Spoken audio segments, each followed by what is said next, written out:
العشرينيات ليس مجرد عمر، هي متاهة.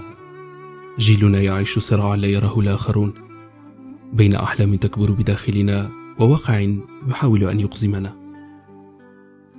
نتهم بالكسل، بالضياع، بعدم المسؤولية، بينما الحقيقة أن في داخل كل واحد منا حرب صامتة، حرب بين أن نكون كما نريد أو كما يريدون. الآباء يرون الحياة معادلة بسيطة: دراسة، عمل، زواج، استقرار.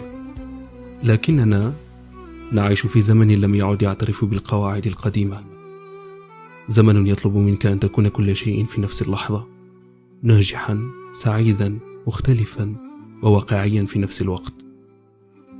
كم مرة حاولنا نشرح لهم ضياعنا فلا يفهمون، وكم مرة صمتنا لأن كلماتنا لن تصل.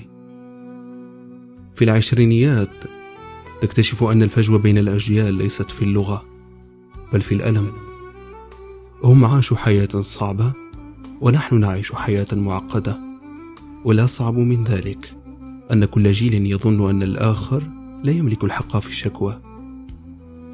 لكن الحقيقة أننا لسنا ضعفاء، نحن فقط نحاول أن نجد لأنفسنا طريقا وسط هذا الضجيج. وبين كل خوف وكل صراع هناك نور صغير يهمس لنا. ربما العشرينيات ليست مرحلة ضياع بل مرحلة بحث عن الذات.